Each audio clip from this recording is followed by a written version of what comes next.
You spend so much time and money on your commander decks, but do you really know who is leading your army? Hi, I'm Harrison, I run these here parts. I already made a video about the lore behind some of Magic's most well-known commanders. I enjoyed making it, people enjoyed watching it. I'm back at it again. This is totally not because I'm a hack and I've run out of ideas.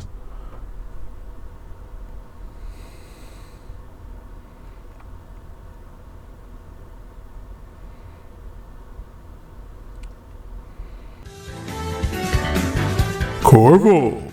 He is a tragic figure. Despite having 2 cards, we actually don't know much more about him than we can glean from his flavor text. Korvold was once a regular dude. He was a king on the plane of Eldraine. He was known for being super greedy and demanding. He was power hungry, he was territorial, and he was greedy. On his wedding day, he was cursed by the Fae, who are the fairies that exist on Eldraine. Sometimes they play little tricks on people, sometimes they enact basically karmic justice. So if he's going to act power hungry, territorial, and greedy, they're going to make him into a beast that's power hungry, territorial, and greedy. So they made him into a dragon. He gets turned into a dragon at his own wedding and lashes out and basically eats everything in sight, eats the guests. After this, we're kind of in the dark. The rest here is more my interpretation of the nuggets of information that we've been given. If you look at his art, even in dragon form, he still has some followers. And I think this kind of gets reflected with him having the creature type noble, which I'm almost taking to believe that there is still some part of him that is the Korvold before dragon form. Like, mentally, he's still there. Dragons and Magic typically fall into one of 2 groups. Almost all of them are fire breathing and flying. But the dividing line is that some dragons act like wild beasts, where some dragons are these mastermind geniuses that just happen to be in these bodies. So when it comes to Korvold, I don't think he's a completely beast, but he also isn't really a mastermind in this either. I think he's just the same personality that he had beforehand. He just has this wild nature, and now he's a dragon as well. And being both a dragon and a noble means he has this power to him that also demands submissiveness. But then when we look at the card Korvold and the Thief, we see Korvold depicted as like a classic dragon figure who hoards gold and sleeps upon it. And just like Smaug from The Hobbit, he is this figure that is a target for thieves. We know he survived the Phyrexian invasion. I hope that if, or frankly, when we go back to Eldraine, we can see Korvold's story more fleshed out. Maybe they can bring Korvold from the side products into the actual set. Toski.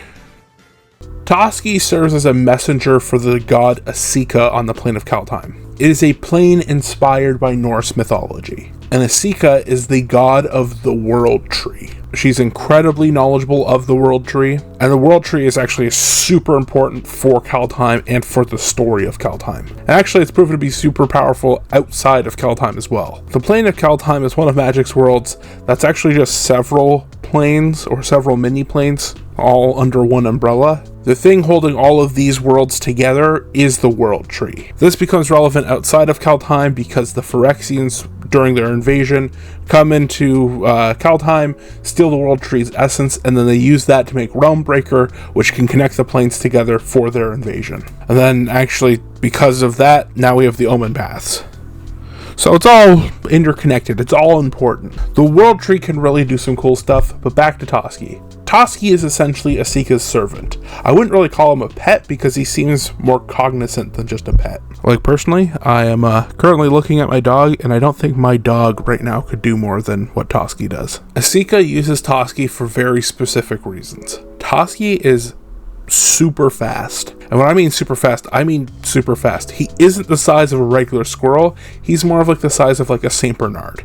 So this guy can move, and he runs along the World Tree to each of the different worlds. He goes there, keeps an eye on things, finds out secrets, then reports back to Esika. Such a gossip queen. But Esika is smart. How do you make sure your number 1 gossip soldier never reports these secrets to anybody else? Toski can't speak. She uses telepathy to receive these secrets. Now, since the Phyrexian invasion, Kaldheim looks very different. As a way for the people of Kaldheim to combat the Phyrexians coming in, they actually set the World Tree on fire. The World Tree is now regrowing, and as of recently, even according to like Outlaws of Thunder Junction, it's growing back and growing new planes along with it. But unfortunately for Toski, he was completed. I'm disappointed we never got a completed Toski card, but he should have known. Indestructible. Does nothing against -1 counters. Ezuri. Ezuri is from the plane of Mirrodin. What's that, you might be asking? I've never heard of that. Well, we haven't visited Mirrodin in quite some time, because Mirrodin is actually the plane that Phyrexia took over. It is the plane that's now known as New Phyrexia. Ezuri was a bandit criminal while the Phyrexian invasion originally started, and he decided, hey, so much of this is going on, I'm not about this life anymore. Something about your whole plane of existence being invaded, and then the alien monsters that are breaking through and invading your plane of existence, changing things against their will, really puts things into perspective for you. Being a bandit seems really small after that. So after that, Ezuri became a somewhat important figure for the resistance, the fight against Phyrexia. He led groups for both fighting against the Phyrexians and setting up refugee camps. There were still some people, based off his previous life, they were a little skeptical of all this. Like, if Earth was being invaded by aliens tomorrow, how willing would you be able to join the group that's being led by a guy that tried to steal your car about a week ago? He organized the elves here and mobilized them in a way that they could both avoid being corrupted and join the resistance proper, join the actual group. Here, he would meet a handful of planeswalkers that stopped by to help out. Elsbeth, Koth, and Venser were working out how they were going to find Karn, and Ezuri stepped in and was like, how about we don't find Karn? Ezuri pre-invasion is bandit low-life scum.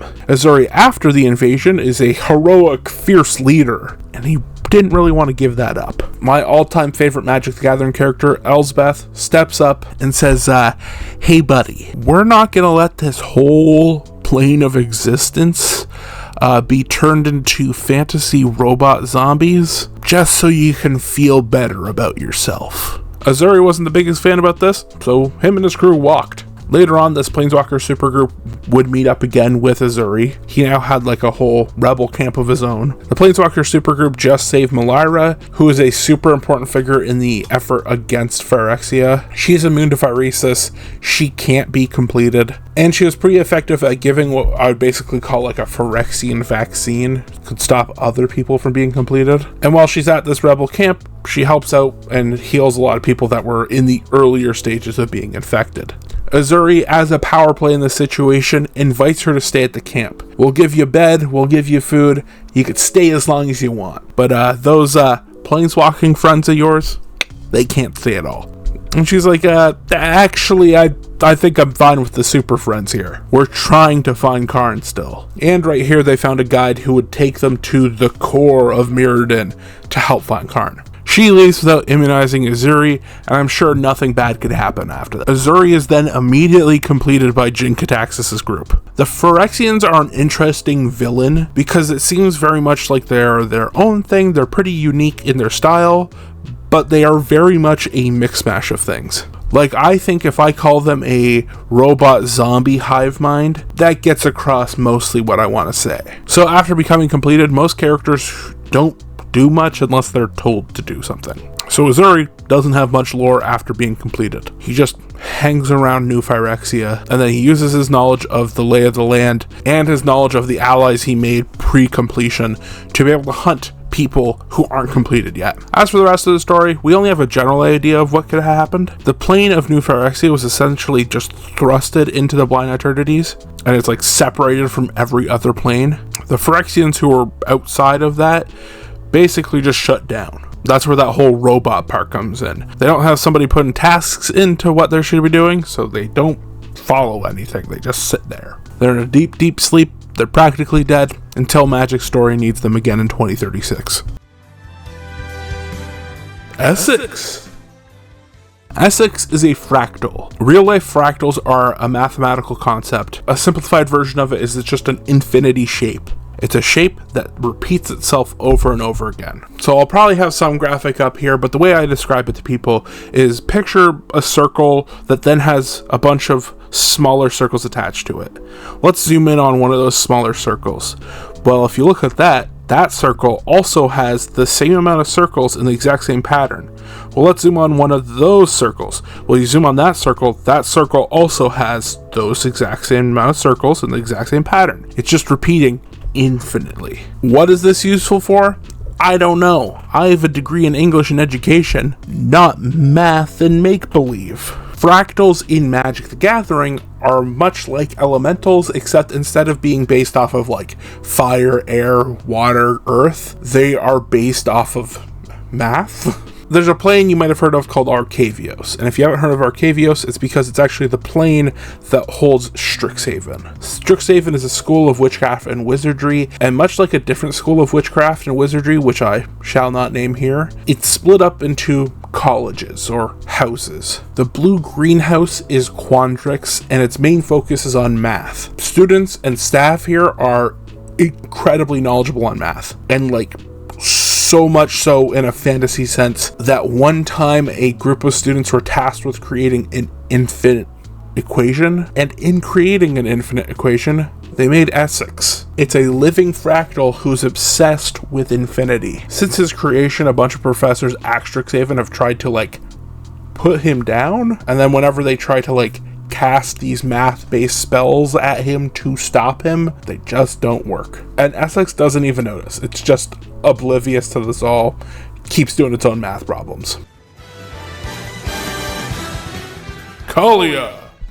Kaalia was born to the name Leah on the plane of Alara. Alara is similar to Kaldheim, like I mentioned earlier, where it's one of those planes that is a bigger umbrella term for a bunch of smaller planes that are all linked together. A while ago, before an event called the Conflux, all of these planes were independent of each other. It's split into 5. They did not know that they shared their world with 4 others. There are 5 mini planes. Each one is split up based off of a 3-color pairing. It's always a color and then its allies. And then the Conflux happened, broke down this barrier between worlds, and conflict ensues. So Leah was born on Bant. It's the blue, white, green world. And she had some minor magical powers, destroying pebbles, and that was about it. The small village she lived in was raided and destroyed by the followers of the demon Nephorox. Here we're seeing some of that interplanar crashing because this is a Grixis demon and his followers are attacking a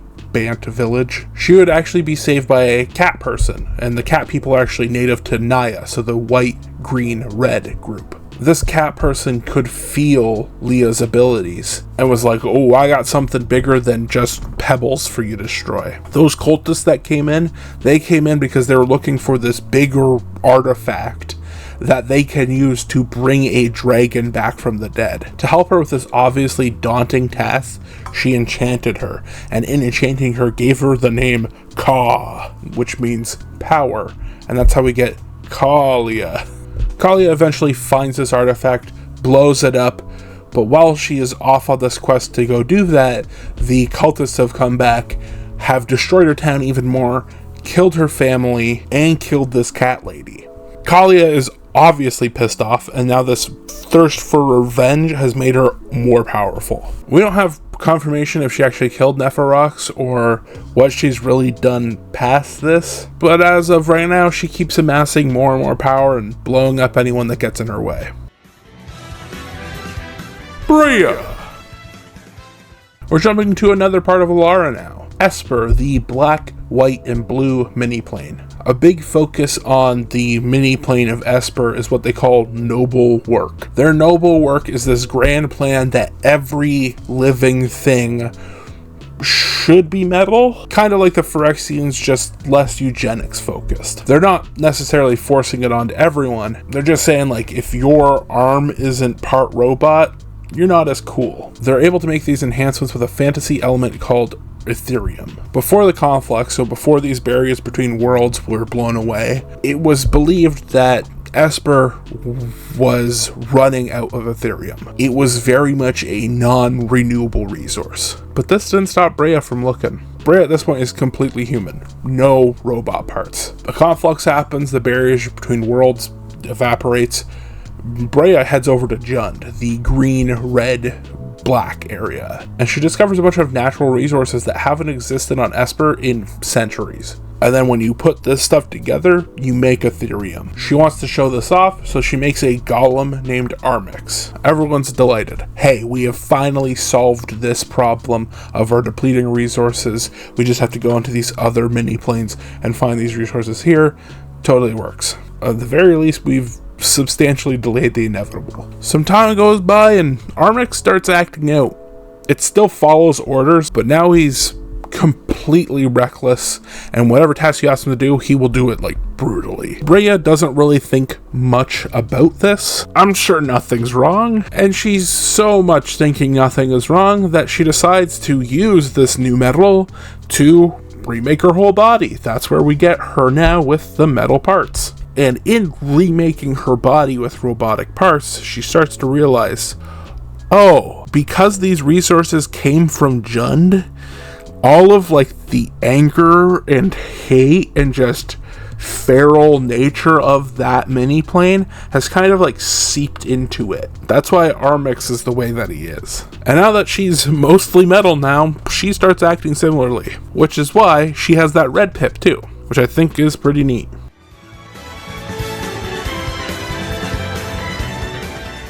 Feldon. So Feldon's from Dominaria. It was the main world of Magic for the longest time. He's a character that existed during the Brothers' War. The Brothers' War was a war between Urza and Mishra, two brothers whose long-winded fight threatened basically the entire plane to be collateral. Enter the Third Path. The more popular Feldon card actually refers to the Third Path. The Third Path were a group of people that did not support either Urza or Mishra. They wanted to remain neutral, at the very least survive this, at the very most maybe put an end to this war itself. Actually, fun fact, I don't know if this is intentional, but the Third Path shares a naming convention with third world countries. It's now time for Random History Tangent with Harrison.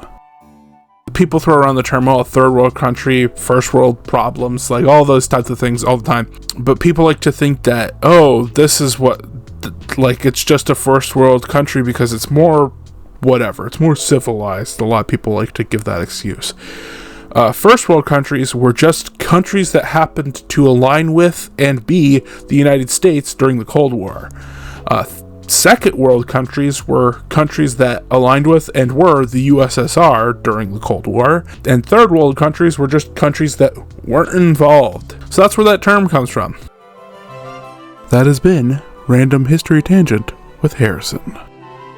The Third Path is where he would meet his love interest Lauren, who actually has a couple cards of her own. They're chilling out in this city called Teresia City, and it's becoming a hub for tons of people who don't want to die in this war. Eventually, one of those groups, the Brotherhood of Gix, ends up being evil.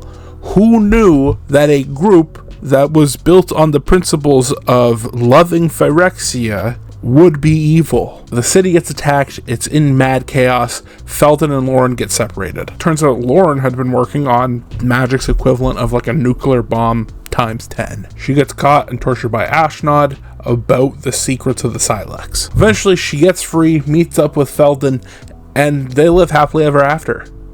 Or at least I wish. Ashdod now knows how this bomb works. It gets into the hands of Urza, who, great main character for Magic for a while, decides to use this magic bomb. He blows up an entire continent and essentially sends the whole plane into nuclear winter. That's the set Ice Age. Laura never quite recovers from the wounds that she received during being tortured by Ashnod, and now with the drastic climate change that just happened, she succumbs to her injuries. Let's take a quick rewind. So during the incident where the city is going crazy, it's being attacked, mad chaos, Hercule, a random blue mage, shows up and does some artifact magic and helps save a lot of people during this war. And it was so cool, so badass, that a lot of people were just like, I'm inspired now, I'm gonna do artifact magic. So Feldon is one of those people. So let's fast forward back to Lauren dying. Feldon's like, that sucks, my wife died, I'm gonna make a robot version of her. And then after making a robot version of his dead wife, finds out that wasn't really a good idea. Robot versions of wives will never be a suitable replacement for actual wives. This is how we get that really sad "She will come back to me," flavor text on his card. And I get it. Loss is a hard part of life. We all go through it at varying levels at differing parts of our life, but it's something that really unites us all. So it can be refreshing and almost cathartic when a character in a fictional text has to deal with it themselves too. Feldon learns this lesson that his robot simulacrum of his wife will never be his wife. His robot is nothing more than a representation of her. And I'd be a lot more sympathetic to Feldon and his whole character arc and story here if it wasn't for the fact that he had to learn this lesson 4 more times. His reasoning why it didn't work is because he's like, oh, I was using red magic. I need to consult with the other colors. This was an era of Magic where it was a lot more one-for-one of the connections of the card game to the actual story behind it. So like people would identify by what colors they were all of the time. So he goes to someone that wields green magic and they're like, I can't help you, buddy. I can only deal with living things. Your wife is not a living thing. So he goes to someone that wields blue magic, and then he can make an illusion that looks like her. But again, we're back at square one. It's the same thing with a robot. It's never going to be the same thing. He then goes to someone with black magic, and after some bartering, they teach him how to cast reanimation spells. So he casts it, and Lorraine's back, but now she's a zombie. This just makes everything worse and way more traumatic for Feldon. You think he'd quit when he's at the very bottom, but he goes and looks for someone that uses white magic. The white magic person is like this wise scholar, and they just sit him down and say like, dude, I can show you how to do this, but this is never going to bring her back. You're only going to make copies of her. They bring back Lauren.